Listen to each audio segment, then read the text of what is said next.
我對於屋邨嘅感覺咧都幾得意嘅，因為其實喺細個咧好無知嘅時候咧，我係分唔到屋邨同埋村屋嘅。由我10幾歲到而家，我成日去屋邨拍嘢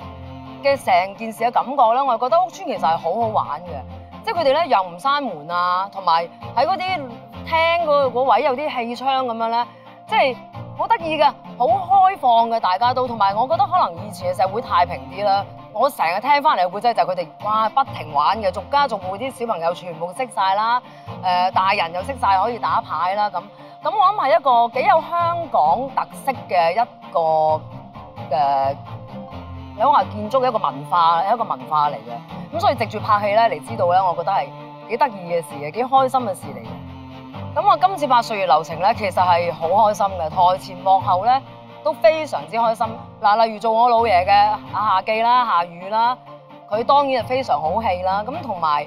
佢好快㗎，記台詞記到自己之餘咧，佢又可以指點到你點樣做戲。唯一有一次咧，我記得最好笑就係，因為咧我成日怨，哎呀點解啲 location 即係我哋拍攝嘅地方咧，唔係我識嘅地方咧，咁我成日揸車係揾唔到咁樣。咁我記得夏雨咧就好嚴厲咁鬧我，啊你真係明明自己錯，你仲要賴人嘅話，你不知悔改喎你個人。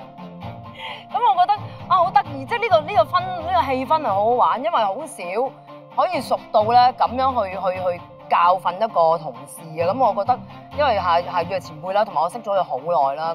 咁我覺得好 OK 啦。其實一有屋企戲咧就好玩，譬如阿華哥啦、黃日華啦，咁啊做我老公啦，咁我哋兩個因為成個忍唔到笑。咁呢個係我拍戲嘅弊病。我好記得有一場戲咧，我哋拍喺醫院咧，講佢入自殺嘅，咁咪入咗醫院，咁佢成扎屋邨 friend 嚟探佢，咁其實我哋喊到咧，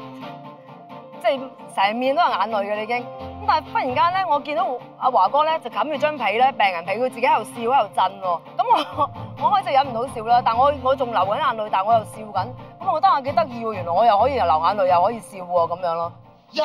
飛沖天，身堅志更堅，絕招打，絕招打。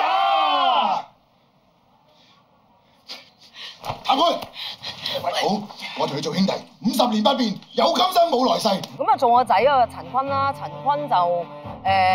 好乖，我真係覺得佢好乖。如果可以嘅話咧，我想認佢做契仔，因為佢嘅態度好啦，個人又 nice 啦，又靚仔啦，商量嘅，非常好。啊，仲要提一提，做我老豆嘅呢一個黎彼得，黎彼得又係好好玩嘅。咁啊，成日萬歲啊，請食薯條，因為我嗰陣時拍嗰陣時係夏天啦，同埋最主要係大家都識咗20幾年嘅全部。哎呀，又講咗自己幾多歲，即係全部識咗咁耐，咁所以好開心呢個合作，好開心。